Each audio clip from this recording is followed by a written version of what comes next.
Good morning students, how are you all. आशा करती हूँ कि आप सब घर पे अच्छे होंगे। जैसा कि आपको पता है कि हमारा जो टॉपिक है वो वॉइस चल रहा है और उसमें मैं एक जानकारी और ऐड करना चाहूंगी कि हाल ही के दिनों में वैकेंसी आई है जोधपुर हाई कोर्ट राजस्थान, जिसका कि मैंने सिलेबस वॉच आउट किया है। तो उसमें आपको जो 50 अंक हैं वो स्पेशली इंग्लिश विषय के दिए जाएंगे और इंग्लिश विषय का हर एक टॉपिक हम उसमें कवर करेंगे। तो मैं देखिए, अकॉर्डिंग टू कॉम्पिटिटिव एग्जाम और एक नॉलेज अप करने के व्यू से ही आपको शुरू से पढ़ा रही थी, लेकिन अब थोड़ा सा इसको और हाईलाइट करने की कोशिश करेंगे, क्योंकि जो बच्चे आफ्टर ग्रेजुएशन जैसे बेड वाले जो बच्चे हैं विशेष तौर पे, तो वो इस फॉर्म को फिल कर सकते हैं और आप इसका बेनिफिट उठा सकते हैं। आपकी तैयारी में बड़ा ये महत्वपूर्ण रोल अदा करने वाला है। जैसा कि टेंस हो चुका है, टेंस के बाद वर्ब हमारी लगभग क्लियर है। वर्ब के बीच में हमने प्रोनाउन जो टॉपिक है वो कर लिया था और आज वॉइस चल रहा है, तो आपका एक बेस उस तैयारी के लिए बन जाएगा। यानी 50% आपका जो काम है वो अगर आप सिंसियरली क्लास अटेंड करते हैं तो आपका हो जाएगा।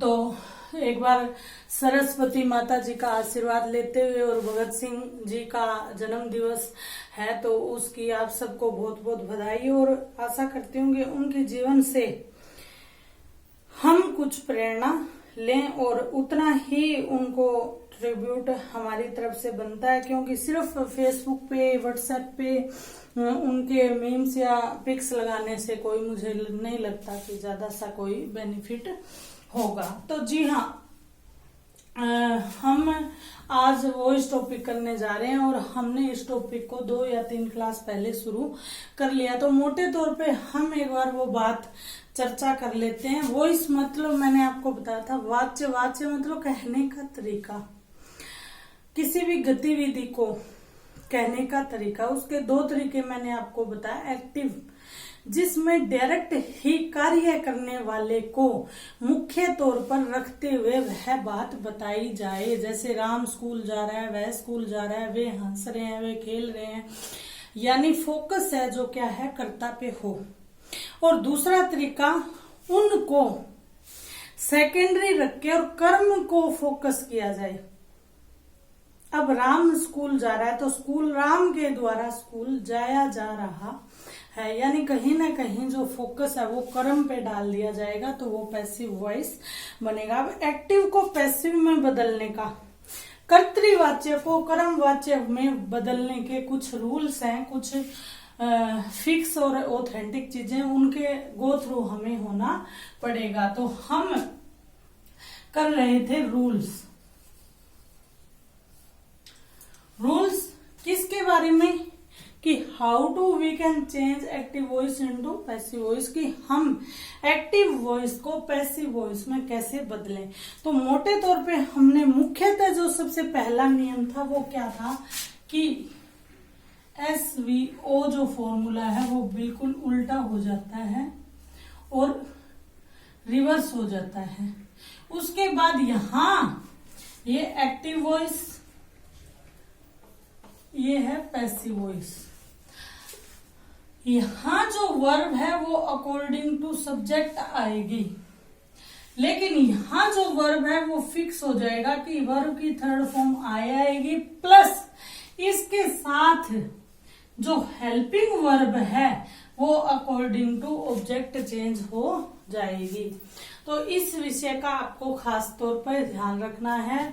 पैसिव वॉइस का सब्जेक्ट हमेशा ही हमारा ऑब्जेक्ट होगा, ठीक है। इसको आप 1 2 3, तो 3 2 1 इस फॉर्मूले से भी याद कर सकते हैं। फिर मैंने आपको डेफिनेशन करवाई थी कि what is subject, what is object, what is verb, what is helping verb, उस पे हमने बात कर ली थी। इसके बाद रूल 2 पे हमने विशेषता कहा था कि वर्ब की जो फॉर्म है वो पैसिव वॉइस में हमेशा वर्ब की थर्ड फॉर्म आएगी। रूल 3 में हमने देखा था कि जो ऑब्जेक्ट है, यानी पैसिव वॉइस जब बनता है तो मुख्य भूमिका किसकी, ऑब्जेक्ट की हो जाती है। तो इस ऑब्जेक्ट के अकॉर्डिंग वर्ब लगेगी। यदि यह ऑब्जेक्ट सिंगुलर है तो वर्ब क्या है, वो भी सिंगुलर होगी। यदि यह ऑब्जेक्ट प्लूरल है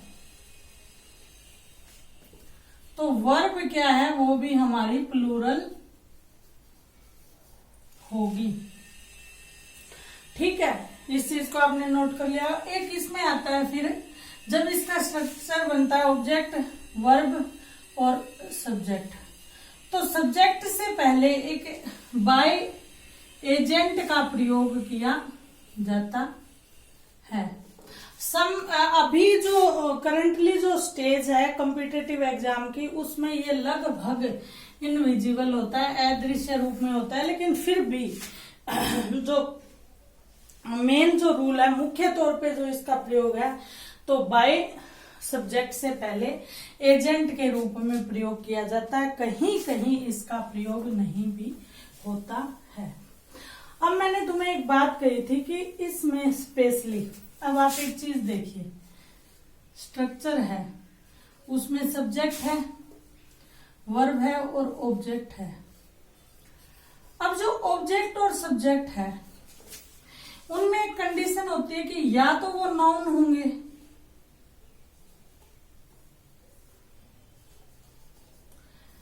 या वो क्या होंगे, प्रोनाउन होंगे। ठीक है, इसके अलावा यहां तीसरी कोई चीज नहीं आएगी। वो बात अलग है कि नाउन के साथ, प्रोनाउन के साथ एडजेक्टिव का प्रयोग हुआ है, प्रीपोजिशन का हुआ है, वो remaining part of the sentence की बात होती है। लेकिन मुख्यतः जो सब्जेक्ट है वो या तो नाउन होगा या प्रोनाउन होगा, और सेम एज जो ऑब्जेक्ट है वो भी क्या होगा, या नाउन होगा या प्रोनाउन होगा। अब हमें रूल के अकॉर्डिंग, मुख्यतः रूल जो है पैसिव वॉइस, यहाँ एक्टिव वॉइस, हमें करना क्या होता है, ऑब्जेक्ट को यहां लाना होता है और सब्जेक्ट को यहां लाना होता है। वर्ब की थर्ड फॉर्म होगी 100% क्लियर है। अब आप ये देखिए, यहां जो नाउन होगा, यहां जो नाउन होगा, ठीक है, मान लो नाम है, राम है तो उसमें कोई चेंज नहीं आ सकता, श्याम है तो चेंज नहीं आ सकता। लेकिन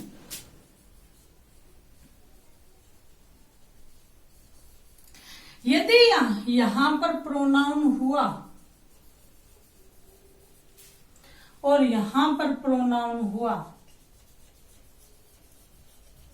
तो उसमें कुछ बदलाव आएंगे और वो बदलाव पे हमें फोकस करना है। एक्टिव को पैसिव वॉइस बनाते हुए सबसे बड़ा जो हमें फोकस करना होता है वो होता है वर्ब पे, वर्ब के जो चेंजेस हैं, और दूसरा बड़ा जो फोकस होता है वो हमारा प्रोनाउन के चेंजेस पर होता है। अब ये चेंजेस आते कैसे हैं, जैसे आप देखिए, पहले हम इसको हिंदी में क्लियर करते हैं। एक्टिव वॉइस कर रहे हैं, वाक्य है राम घर जाता है, ठीक है, इसका हमें पैसिव वॉइस बनाना है। राम के द्वारा घर जाया जाता है, ठीक है।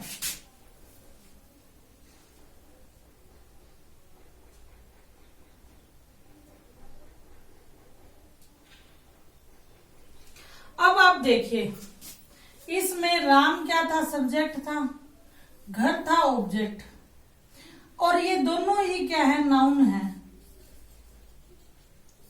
तो वॉइस बनाते समय सिर्फ क्या हुआ, वर्ब का प्रयोग हुआ, वर्ब में चेंज हुआ और एजेंट आ गया के द्वारा यानी बाय, यानी सब्जेक्ट और ऑब्जेक्ट के जो नाउन थे उसमें नो चेंज। आप समझ गए। लेकिन इसी स्थिति में यदि ऑब्जेक्ट और सब्जेक्ट दोनों प्रोनाउन होते हैं तब देखिए क्या होता है। वह, उसे, खाना खिलाता है। इंग्लिश के एग्जाम्पल भी लेंगे, एक बार इसको आप क्लियरिफाई करिए हिंदी में। वह उसे खाना खिलाता है, इसी चीज को पैसिव वॉइस में बनाना है तो इसकी हिंदी क्या हो जाएगी, वह। अब ये वह किस में चेंज हो जाएगा, उसके, उसके द्वारा, उसके द्वारा यानी आपका जो सब्जेक्ट था, ठीक है, वह से प्रोनाउन उसके में बदल गया, उसके द्वारा खाना, उसके द्वारा, अब उसे, उसके द्वारा उसको खाना खिलाया जा रहा है, उसके द्वारा उसको खाना खिलाया गया।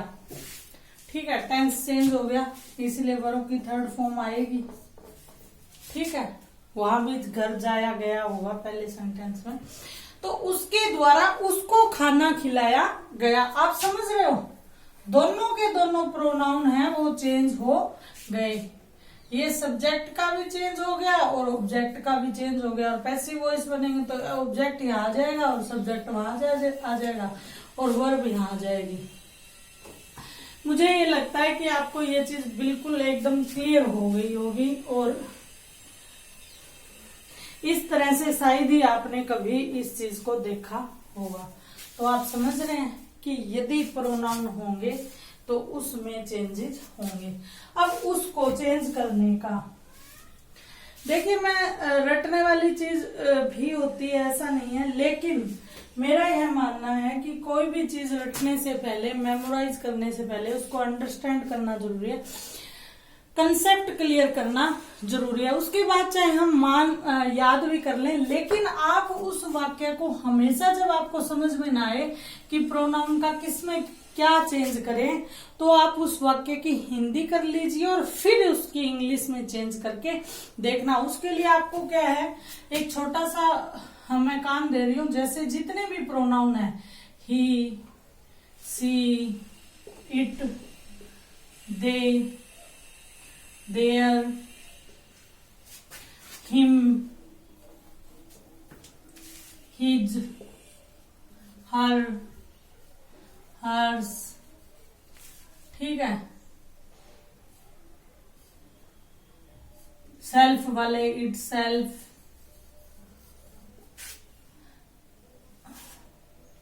दे, दीज, दोज,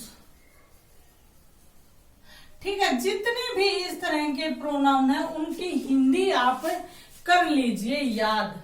उसकी क्या है, हिंदी आप याद कर लीजिए। इससे क्या होगा, 2 स्टेप करने आपको। पूरे प्रोनाउन की हिंदी याद करनी है कि हिंदी में उसे कहेंगे क्या, और वर्ब के 8 सेंटेंसेस में पैसिव बनता है, 4 में नहीं बनता, आगे हम बात करेंगे। उस 4 में वर्ब का रिजल्ट याद करना है बस, कि प्रेजेंट इंडेफिनेट वर्ब है तो वो पैसिव में क्या बनेगा, प्रेजेंट कंटिन्यूअस है तो पैसिव में क्या बनेगा, परफेक्ट है तो पैसिव में क्या बनेगा। ठीक है, अब हम बात करते हैं प्रोनाउन की। कुछ प्रोनाउन मैं आपको करवा देती हूँ। जैसे ये एक्टिव वॉइस के प्रोनाउन है, वो पैसिव वॉइस में कैसे अपना रूल बदलेंगे। ठीक है, तो सबसे पहले शुरुआत करते हैं आई। ठीक है, आई का पैसिव वॉइस क्या बनेगा, मी। यानी आई प्रोनाउन जब पैसिव वॉइस में बनेगा तो वो क्या हो जाएगा, मी में चेंज हो जाएगा, ही, हिम। और इसका मैंने उदाहरण आपको बताया ही है कैसे। देखिए वह वह उसको खाना खिला रहा है, अब वह का क्या बनेगा, उसके या उसको, उसके द्वारा खाना खिलाया जा रहा है तो हिम। यू बड़ा बढ़िया प्रोनाउन है, उसमें कोई चेंज नहीं होता, यू का यू ही रहेगा। ठीक है, वी, हम का बन जाएगा अस, हमें। ठीक है, उसके बाद सी, सी का तो सेम जैसे ही का हिम, यही लिख देते हैं सी, सी का बन जाएगा हर। ठीक है, दे, वे, दे का बनेगा देम। ठीक है, अब इट का भी इट ही रहेगा, यूज की तरह, यू की तरह। ठीक है, और हु का बन जाएगा हुम। हु मतलब कौन, हुम मतलब किसके द्वारा। ठीक है, ये कुछ आप नोट कर लीजिए। और बाकी आपको मैंने सरल तरीका बता दिया कि एक्टिव पैसिव वॉइस के चक्कर में पढ़ने से पहले, इस रूल के चक्कर में पढ़ने से पहले इन सब की हिंदी याद कीजिए बस। और जैसे ही आप हिंदी याद करेंगे उसके अकॉर्डिंग आपको अपने आप पता चल जाएगा कि इसका एक्टिव वॉइस में ये प्रोनाउन है तो पैसिव में इसका क्या बनेगा। और सबसे बढ़िया बात मैं आपको बार बार कहती हूँ कि ऑब्जेक्टिव एग्जाम का फायदा क्या है कि क्वेश्चन भी उनके, आंसर भी उनके। ठीक है, तो आपको आइडिया लगाने में ज्यादा दिक्कत नहीं आएगी। अब इसके बाद रूल नंबर 6 क्या कहता है, और इसको मैं एक एक्सेप्शन की तरह लिख रही हूँ। एक्सेप्शन पे हमेशा काम करना चाहिए, जो एग्जाम बनता है वो हमेशा एक्सेप्शन पे ज्यादा बनता है, क्योंकि बच्चा वहीं फंसता है। सामान्य रूल चलते चलते वो कोई ऐसी बात पूछ लेते हैं जो रूल से हटके होती है, एक्सेप्शन होता है, और वहां हम डाउट में आ जाते हैं। अब हमने वर्ब के टाइप किए थे, ट्रांजिटिव,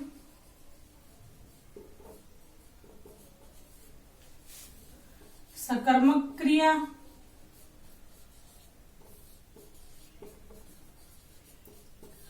और इंट्रांजिटिव।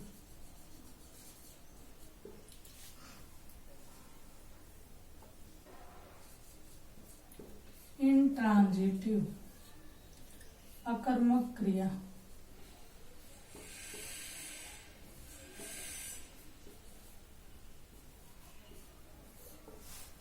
ठीक है, अब रूल क्या होता है कि सकर्मक क्रिया के एक्टिव वॉइस के पैसिव वॉइस बनना पॉसिबल है। पॉसिबल ऑटोमेटिक है क्योंकि कर्म होगा, और यहाँ मेन सारा खेल ही क्या है, कर्ता और कर्म का है। लेकिन इंट्रांजिटिव वर्ब्स में कर्म नहीं होता, तो यहाँ पर कर्म नहीं है तो पैसिव वॉइस बनने में की संभावना नहीं होती। लेकिन कुछ एक इसके एक्सेप्शन हैं, उसका उदाहरण के तौर पे हम समझते हैं कि कुछ एक जगहों पर अकर्मक क्रिया के भी पैसिव वॉइस बन जाते हैं। जैसे हम एक सेंटेंस करते हैं, वे हंसते हैं, वे मतलब दे लाफ। ठीक है,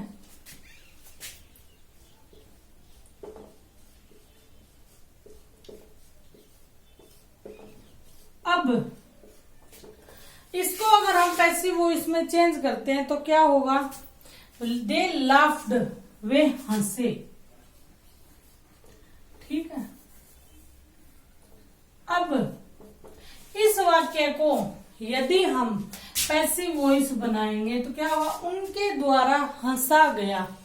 और हंसना क्या है, आप सबको पता है अकर्मक क्रिया है, यानी यहाँ पे पैसिव वॉइस संभव नहीं है। दे लाफ्ड का मतलब भी हंसे और हंसा गया भी कहीं ना कहीं पास्ट का ही सेंटेंस है, उसमें कोई ज्यादा सा बड़ा चेंज नहीं आता, नहीं बन सकता। लेकिन यदि वाक्य हमें कहे कि दे लाफ्ड एट दी टीचर, यानी यहाँ पे कर्म आ गया। कहने की बात सीधी सी है कि जिस वाक्य में कर्म की उपस्थिति न हो वहां पैसिव वॉइस नहीं बनेगा। अब देखते हैं, दे लाफ्ड को ही थोड़ा आगे बढ़ाते हैं। दे लाफ्ड एट, वो किस पर हंसे? At the teacher. अब यहां पर क्या है, कर्म की मौजूदगी हो गई, ठीक है। तो यह वैसे लाफ्ड अकर्मक क्रिया होती है, तो इस क्रिया में जो पैसिव वॉइस है वो कैसे बनेंगे? सबसे पहले तो रूल फॉलो करते हैं, ऑब्जेक्ट को एज ए सब्जेक्ट करना है पैसिव वॉइस में, यानी दी टीचर। अब इसके बाद हमें क्या करना है, वर्ब की फॉर्म लानी है। तो दे लाफ्ड मतलब वर्ब की सेकंड फॉर्म, ये आगे हम रूल में करेंगे। तो वर्ब की सेकंड फॉर्म है, पास्ट इंडेफिनिट टेंस है, तो वो किस में चेंज होगा? वहां हेल्पिंग वर्ब क्या है, वाज वर्ब का प्रयोग हो जाएगा, वर्ब की थर्ड फॉर्म लग जाएगी। तो रूल को फॉलो करते हैं, दी टीचर वाज, ठीक है। अब मैंने क्या कहा था, जो क्रिया है दी टीचर सिंगुलर है, तो क्रिया क्या आ गई? सिंगुलर आ गई। बेशक हंसने वाले लोग क्या है, बहुवचन में। आप इस पॉइंट पे फोकस करना, ठीक है। Singular, the teacher was laughed, verb की थर्ड फॉर्म आ गई। अब एट बाय एजेंट आ गया और दे का मतलब बन गया देम, वे और उनके द्वारा टीचर पर हंसा गया, पर प्रीपोजिशन आ गई। तो आज के लिए इतना ही। उम्मीद करती हूँ कि आपका यह टॉपिक अच्छे से क्लियर किया होगा और यहाँ आप इसको मोस्ट इम्पोर्टेंट मान के चलिए और यहाँ से आपके क्वेश्चन बन सकता है। मिलते हैं कल अगली क्लास में, तब तक के लिए ओके बाय।